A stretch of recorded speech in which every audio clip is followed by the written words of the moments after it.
All right, guys. So here we are once again, which has that almost become something of a slogan. I think we've done every episode with this, or every lecture with some sort of similar opening goofy line there.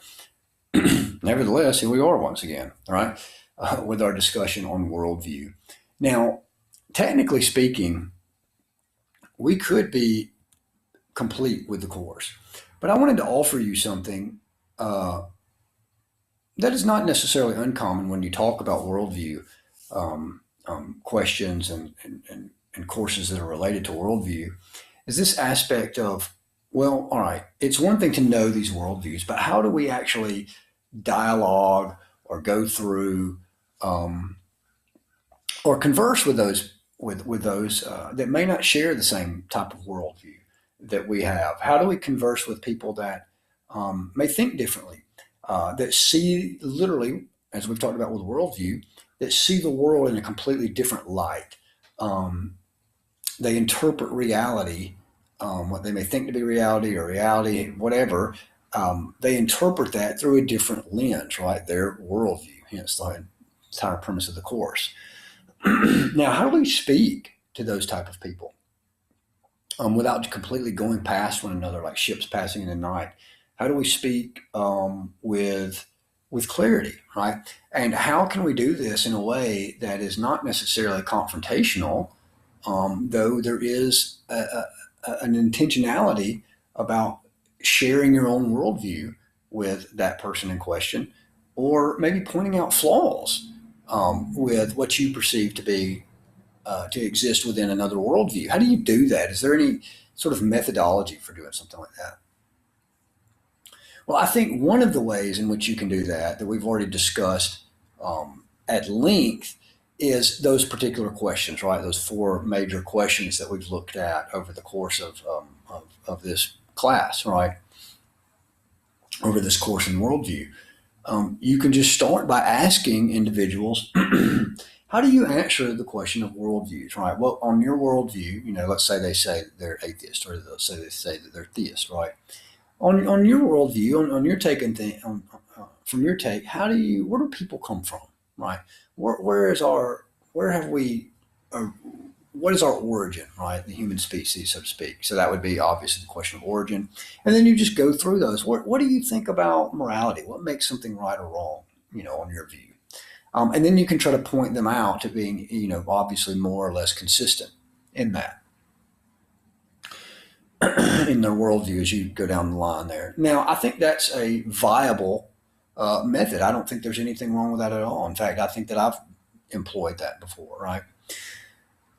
But here's something more, I don't want to say necessarily more, but could potentially be even better as a diagnostic type tool to converse with others, and that's going to be something like the Socratic Method.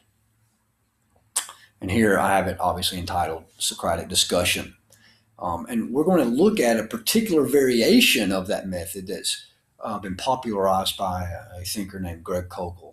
And we'll go through that. I just want to make sure that I give credit, to where credit's due in employing his particular variation of the Socratic method. In fact, the first couple times that I ever ran across, or came into contact with his method, I thought this guy's just using the Socratic method. Certainly, he studied this at some point, right? Um, just in his own interesting kind of synopsis of that method. But before we get started, you may be asking, well, what on earth is the Socratic method, and how is it pertinent to what we're doing here? What is it? Now, you see, I'm kind of using a play on words with Kokel's view here, because he calls this view, this variation, he calls it a tactic, and he has an entire text on that. It's called Tactics, appropriately. So I'm just doing a play on word here with his the title of his book there, and it's called Tactics again. So I say a tactical approach to diagnosing an individual's worldview, right? And we talk about the Socratic method, how this is going to be a form of the Socratic method. But again, what is the Socratic method? Well, first we have to start with Socrates, right? It's obviously going to come from that individual. And what Socrates was famous for doing was he was known as the gadfly of Athens. So something like a horsefly, right? Just irritating, biting, stinging, just penetrating. Um, and no one is necessarily asking for this guy to do this, right? He's just going around asking questions, penetrating questions regarding people's beliefs, right? What do they think justice is? It's one of the famous examples that Socrates goes after here. Now, the thing about this is Socrates is genuinely wanting to know. He's trying to get what we would now call the nature, the essence of the thing in question, an essential, what's called an essential definition of something. So, what is justice, right? And he's going around and asking all sorts of individuals their take. And why this is so irritating is because he continually follows this up with questions, right? He continually says, well, if justice is this, well, then what about, fill in the blank? He points out inconsistencies in their answers. So, for instance, one of the more famous examples is he's in dialogue with a particular individual, and he's asking this person what justice is. And the individual essentially just says that justice is something that's those in power use to benefit themselves, right?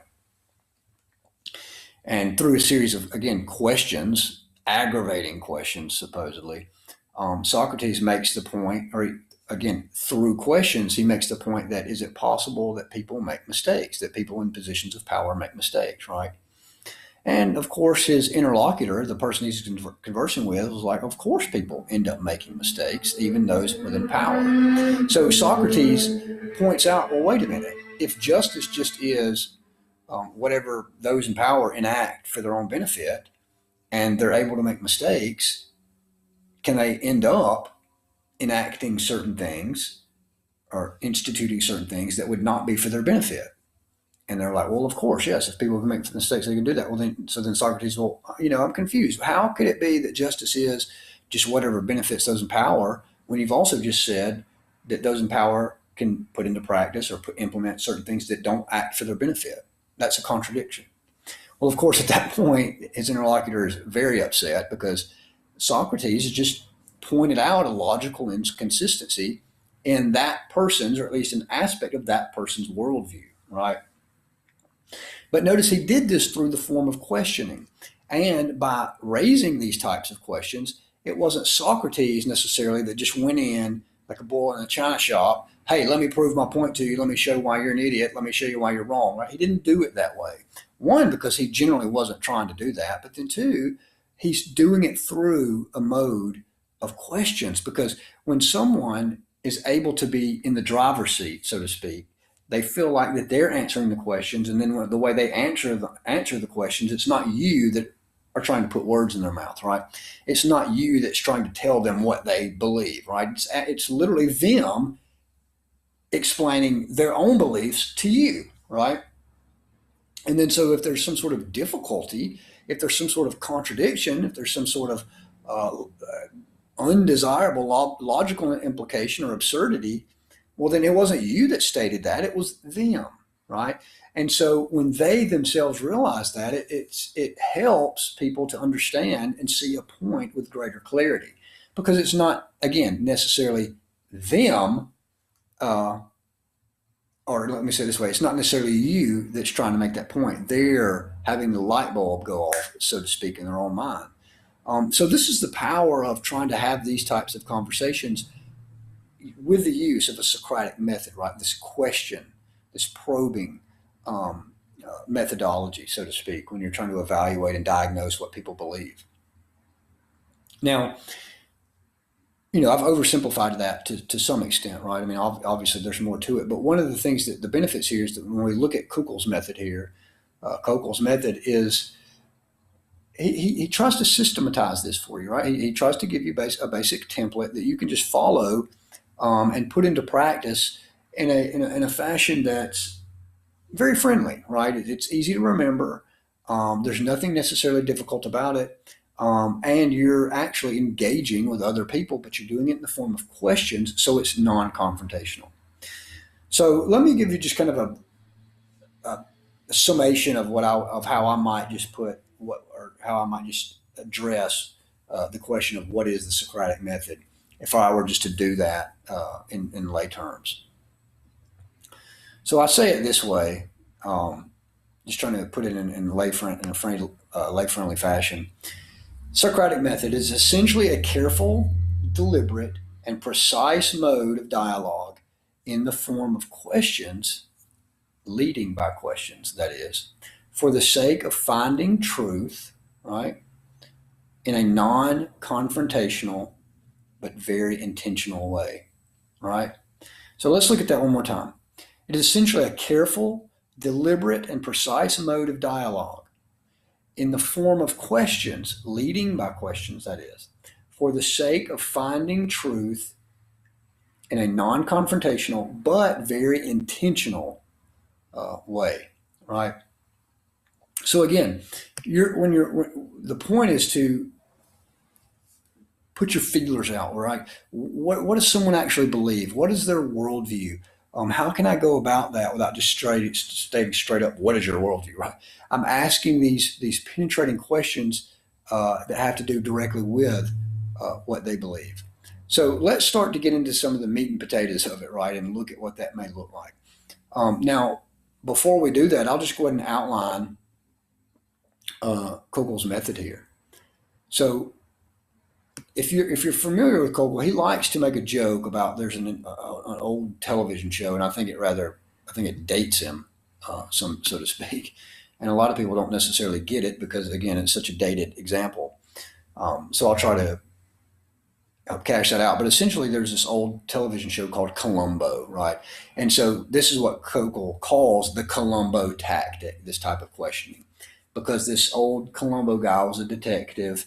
Every time he would go on a case, he would constantly just keep asking these questions. But by asking questions, he would figure out the data, right? He would figure out bits and pieces of information that he would store up to point out the difficulties in someone's view, right? So this is how he would always essentially catch the bad guy, so to speak. So when you find yourself in this, this is the overall template, so to speak, or overall method of Kogel's tactical approach here. His variation of the Socratic method is going to go like this. There's going to be three parts to it, right? So just keep these in mind. There's going to be three parts, and we'll go through those. But the first would be, and this is so that you can gain information, right? Again, like we say here, this is going to be, you're asking questions for the sake of clarity and to gain information. The second would be, you're going to ask them, how did you come to that conclusion, right? Or what evidence do you have for that? Or what reasons do you have for holding that particular position? Now, why are you doing that? You're doing that to make them defend their own view, right? That's very important. So the first thing is you're asking all these questions in an effort to gain information, right? You're trying to provide some clarity to what they actually mean when they say things like God. What do you mean by God, right? Or love. Or what do you mean by love, right? And they may say something, oh, well, I just want to make sure that we're on the same page. What do you mean by God? Well, if they start to go about what God is, well, then it may become very clear that their idea of God and your idea of God is not similar at all, right? So this is important. This is important information to know. So the second, remember, would be that you're simply trying to make them defend their own view, right? Because again, I'm not sure if you know this already, but many people, right, specifically theists and even Christian theists, are very, very apt to feel as if it's their job to defend some particular claim, right, that they didn't make, right? So if an individual comes along and says, well, I can't believe that you would hold to some ancient archaic book like the text of the Christian Bible, right? It's filled with contradictions, right? Something like that. Well, if we were just to look at these two forms of questions immediately, we may say, well, okay, wait a minute. Okay, I hear you. What do you mean by contradictions? Right? And let them cash that out. Like, what do they actually mean by contradiction? Do they mean something like one account is different from another account? Because, of course, that's not a contradiction. That's just a different perspective, right? Or do they mean something like a contradiction that not A is A at the same time, in the same way, in the same sense. Well, that would be a contradiction. Do they mean something like that, right? And if they say something like that, just a genuine question. Well, is there some passage, say, of Scripture that violates what you believe to be a contradiction in the sense of A equals not A? It's in the same way, in the same time, in the same sense, right? Or there might be a question like, well, okay, if contradiction means, different types of perspectives, well, then what might be one of those passages that you think offers up a different type of perspective, right? So that would be the first type of question, right? So again, let's go back to our original example. Well, you can't. I can't believe that you would hold to the that this archaic book is reliable and base your any sort of belief on this. It's archaic and it's full of contradictions, right? Well, so once you ask those questions, right, the first form, what do you mean by that? What do you mean by contradiction? What do you mean by archaic? What do you mean by those types of things? Well, remember, many Christian theists are apt to immediately try to defend, say, something like the position that the Bible is reliable, right, as a historical document. But why should you do that, right? If you're a Christian theist, why should you do that? Why should you immediately launch into a defense as to why the Bible is reliable? Well, again, you didn't make the claim, right? You're not the one that said, hey, I believe in archaic text and I think it's actually reliable. You didn't make that claim, right? The claim was made contra to that position. The claim was, I can't believe that you would hold to the belief in the Bible or the Christian text in this archaic blah, blah, blah, blah, blah, blah. Well, Kugel wants to point out, right, with questions using the Socratic method, he wants to say, here's your second question, right? Well, how did you come to that conclusion? You just it's interesting. You just said the Bible is not reliable and it's filled with contradictions. That's interesting. Now, what is your evidence for that, right? How did you come to that conclusion? What reasons do you have for believing that? Now, I'm going to be honest. A lot of times when someone is actually made to defend their own view, they choke. Now, that's not always the case, but you would be surprised at how often when someone is actually made to shoulder the burden of proof, when they've made a claim, you'd be surprised at how many people really flounder here. They all of a sudden they become exposed. They're just spouting some sort of maxim, right, or 15-second soundbite that they've heard in popular culture, but they really haven't thought about that for themselves at all. And so all of a sudden, they've been put on the hot seat, so to speak, to defend their view. Why are you claiming this, right? Now, again, the point is not to make someone look silly. The point is to, via the question, right, make them defend the view that they've just made, the claim that they've just made. It's not necessarily your job, right? Whatever side of the aisle you were to stand on there, it's not necessarily your job to have to defend a claim you never made, right? So that's the overall picture of his method, right? These first two major questions are, what do you mean by that, right? And then, how did you come to that conclusion, or what are your reasons for that, or do you have any evidence for that? And then the last form, or the last question, remember, it's just three. The third would just simply be, and here's Kugel's point. He wants to make sure that you're actually using this to exploit what you see to be a flaw, right? And that's going to be in the form of the question, something like this. Well, have you ever considered that? Or can you clear this up for me? So if you can rewind if you want, go back to what we said about Socrates when the guy said justice was this, and he noticed a contradiction there, right? And so Socrates says, well, wait, could you clear this up for me? If you're saying that, well, then this would be the result, right? So now that we've said that, let's actually go through these and look at it in a little more detail. But again, big picture first. What do you mean by that, right? That would be the first question. The second question would be, well, how did you come to that conclusion, or what evidence do you have for that? Second question. And then the third question is, well, can you clear this up for me, right? And the point of that, remember, is to exploit some sort of contradiction or flaw that you see in the worldview. All right, so let's look through these then. The first question, And again, this is to gain information. You're just trying to gain information about this person's particular worldview. So again, let's go back to the example of, well, I can't believe that you would believe in God because this book is archaic and whatever, and all those sorts of things. Well, again, what do you mean by, and then fill in the blank, as you see on the PowerPoint here. An example that I might say, well, all right, you said it's hard for you to imagine that I believe in God, right? Well, what do you mean by God? Right? What do you mean by God? And suppose someone says, well, a ridiculous sky daddy who sits up on top of the clouds who's concerned with what you do or don't do in the bedroom.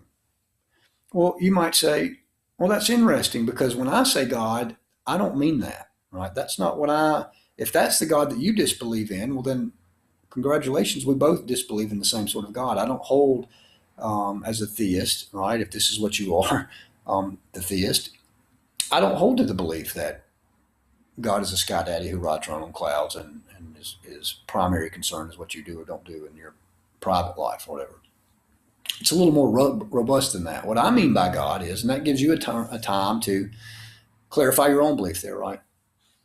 And which you see helps to advance the conversation because again, if that particular person's perception is this and your perception is this over here, right?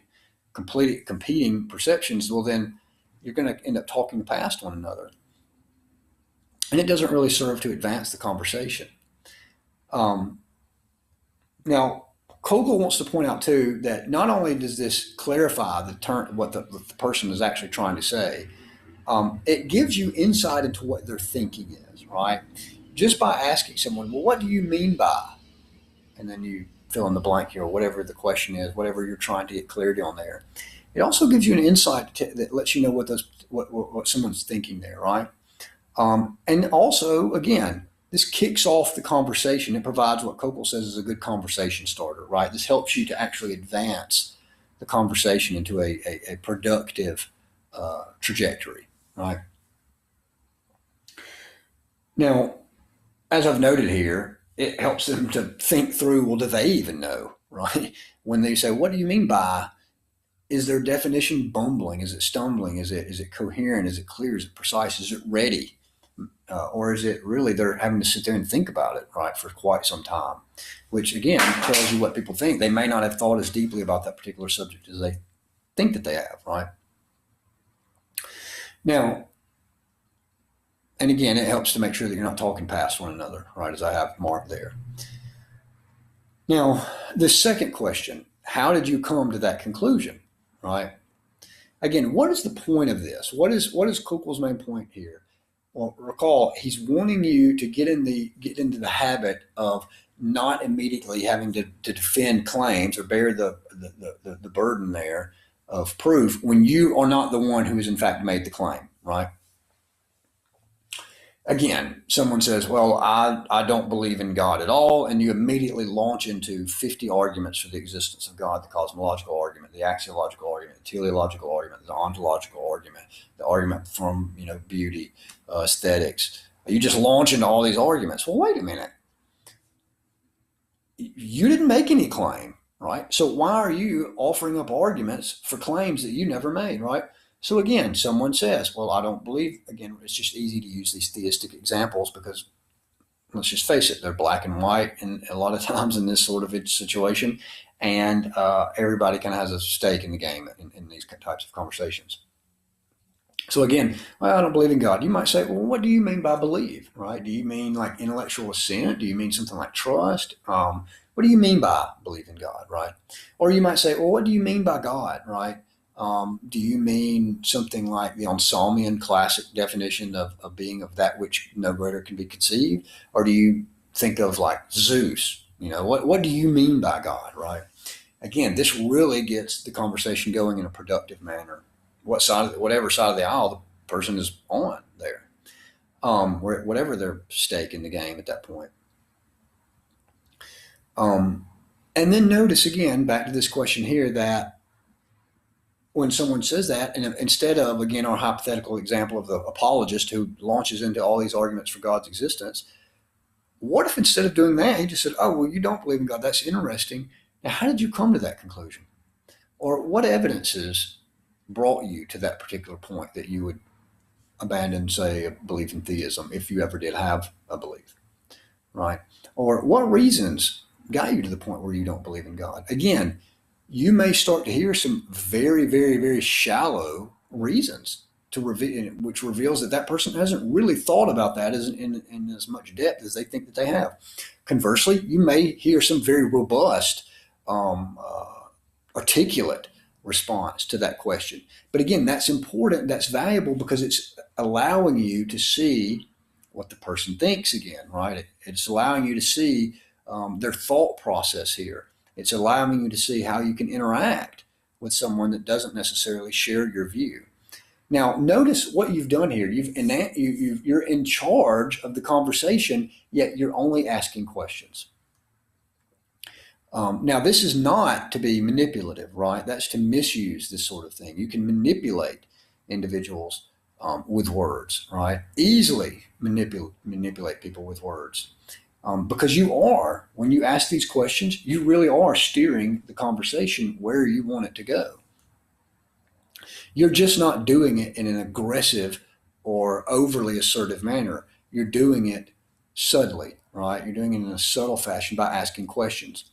Now, some may be uh, uncomfortable with that, right? They may say, well, that's manipulative or that is, you know, passive aggressive, something like that.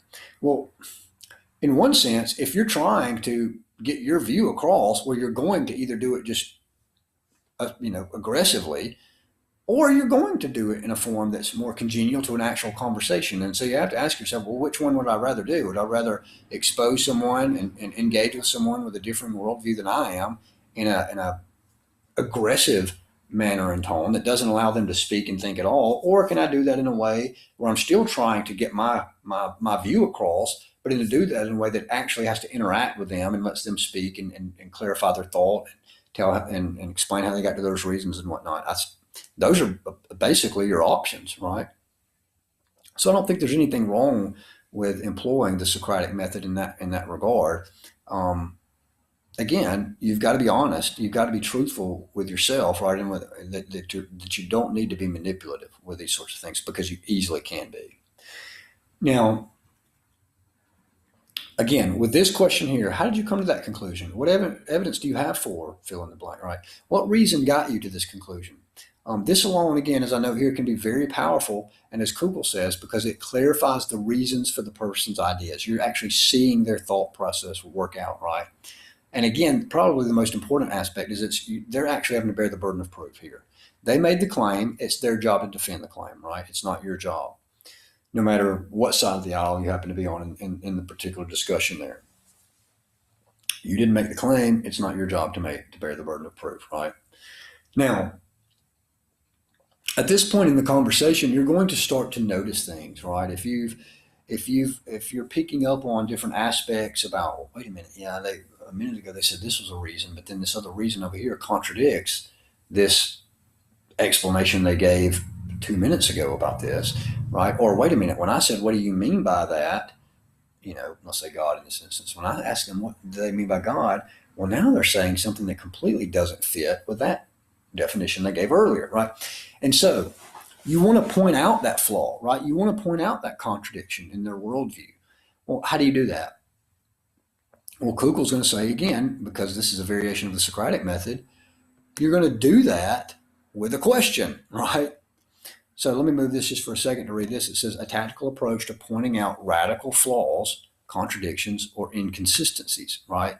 But again, you're going to do that with a question. So what are some examples? The examples, again, that Kugel gives are, well, can you clear this up for me? And then you go into your rationale there, right? Or have you considered that if you said this earlier, but this now, doesn't that seem to result in some sort of contradiction? And if not, then what do we do with it, right? Or if how, then what do we do with it, right? Or again, you say it in some way like this. Well, but if, let's go back to the Socrates example, but if justice is this and those in power say justice is this, then wouldn't fill in the blank result? Wouldn't a contradiction result? Wouldn't an absurdity result? Wouldn't an inconsistency, like a radical sort of inconsistency result if this is the case, right? Now, again, why are you doing that? Because you're trying to show that what they're saying is not consistent within itself in some reason, in some shape, form, or fashion. You're trying to show that there's some hole in their worldview, the way they're thinking about things, right?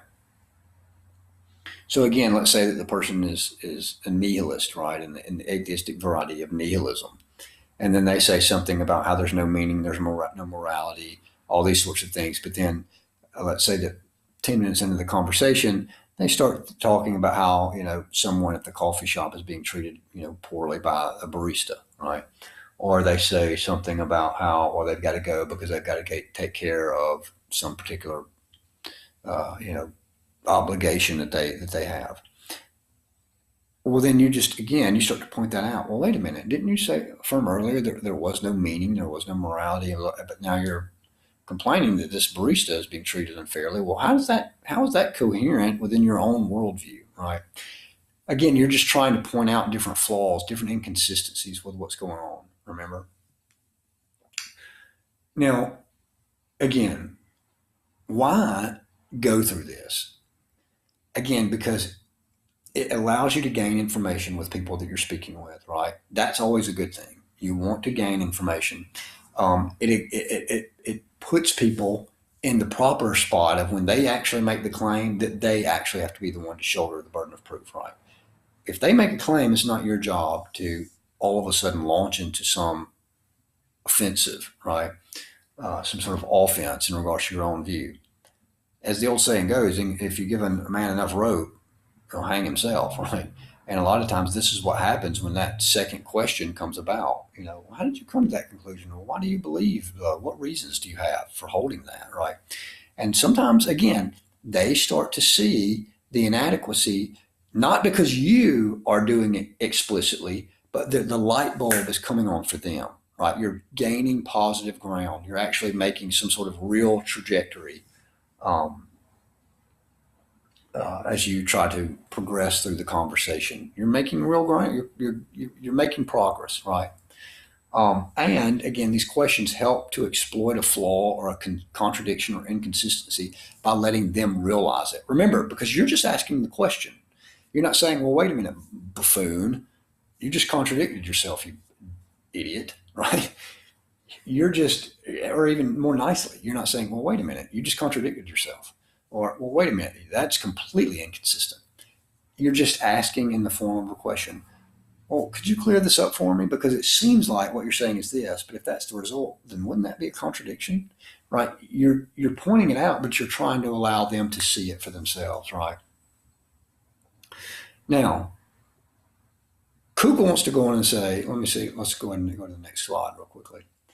Um, oh, okay, great. Yeah, can't believe I almost forgot this important part of our slide presentation is that you might say, well, okay, look, when we get to that aspect of, to try to exploit a flaw or to point out a flaw or, point out a contradiction or inconsistency, you might say, well, how do I do that, right? Well, primarily, you're going to do that the same way that we've gone through this course. You're just going to use our methodology. Remember from I think the second lecture, I believe you can go back and check, but you're going to just try to employ those first principles of logic, right? Or these philosophical principles that you've picked up throughout the course, right? The law of non-contradiction. If something violates the law of non-contradiction in their statement, if something leads to what we would call absurd conclusions, right? And absurd, we don't mean like goofy.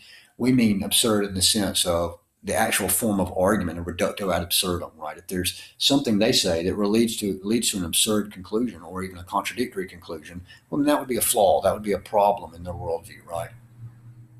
So the most famous example, right, of a reductio ad absurdum argument you just didn't know how to name was when your mama says, or when you say, hey, can I go to the party? And your mom says, well, why should you go to the party? And you say, well, mom, everybody's going to the party. And your mom says, well, if everybody jumped off a bridge, would you jump off a bridge? And then you say, mom, that's stupid.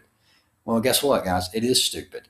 But your mom's not the one that was stupid. You were the one that was stupid. Well, how so? Because your mom, you didn't know there was a name for it. There's an ancient, it's just an ancient Greek form of argumentation called a reductio ad absurdum. Your mom just took your own justification for going to the party. Why should I go to the party? Why should you go to the party? Everybody's going, right? Well, she took your justification that everybody's going, that everybody's doing this, and she employed that in a way using, again, your justification that would lead to an absurd conclusion, right? Jumping off a bridge because everybody's jumping off the bridge, right? The point is that it's absurd.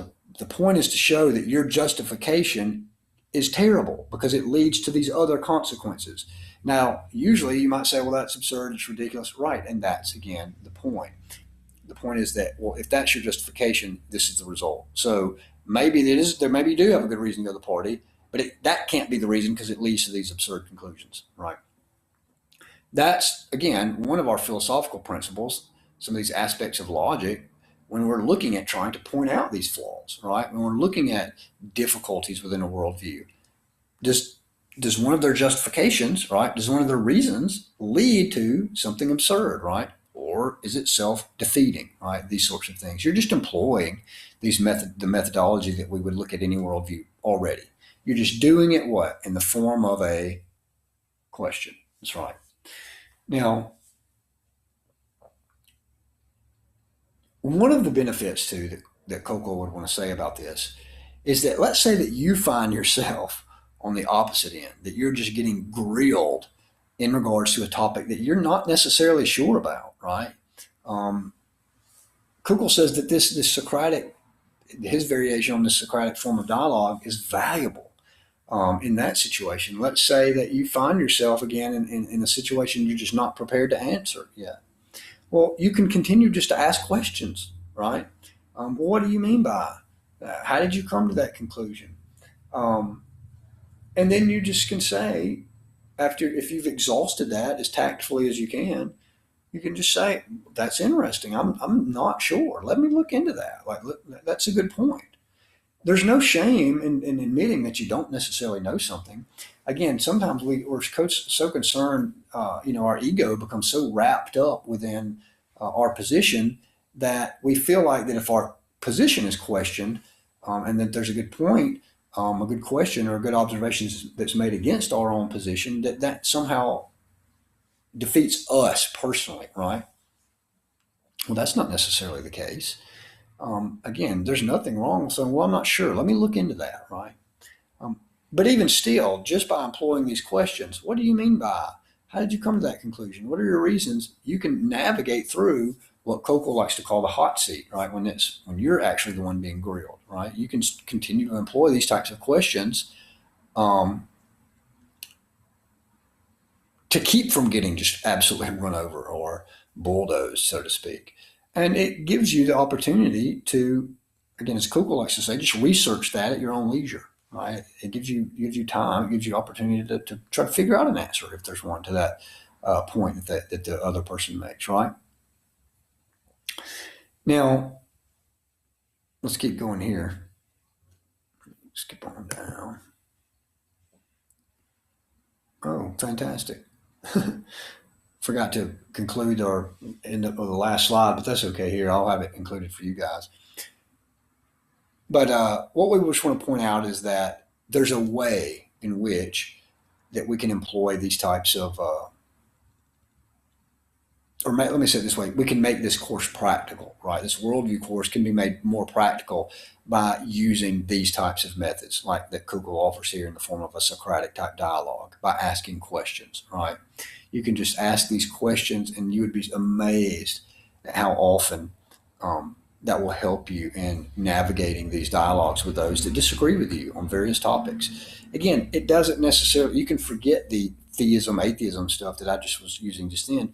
You can use this again in regard to any type of hot button type of issue. You're at the Thanksgiving table, trying to talk over a meal, and someone's talking about some particular political stance, and you again, what do you mean by, a woman's right to choose, right? Or what do you mean by pro-life? What do you mean by that, right? And then again, you just start. Well, how did you get to that conclusion? Well, what reasons do you have for that, right? Or, what evidence do you have for that, right? You can use this in any of these particular hot button topics to actually get the conversation going in a positive, progressive trajectory, right? That's not just immediately inflammatory, where you've got both sides just, well, there you go. Somebody, see, look, somebody just tried to get in one of these conversations and they weren't employing these principles, and now they kicked each other in the side of the ear, right? All jokes aside, it gets you into the real conversation, right? In the form of questions. They're doing the talking.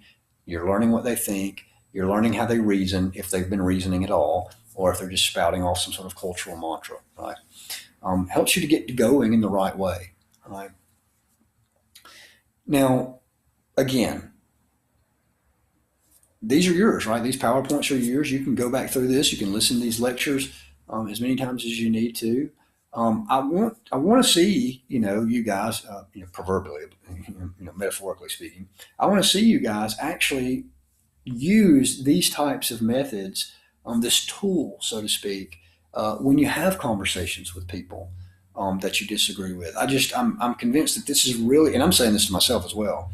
I think this is just a more productive way that we can actually have these sorts of real conversations that actually lead to the truth, right? Where we can get to the truth of the matter um, in a productive fashion that's not necessarily so much, as the saying goes, you're producing more light than you are heat, right? We don't want to produce more heat than we are light. We want to produce more light than we are heat. And I think this is a kind of a tool that can help us get to that place.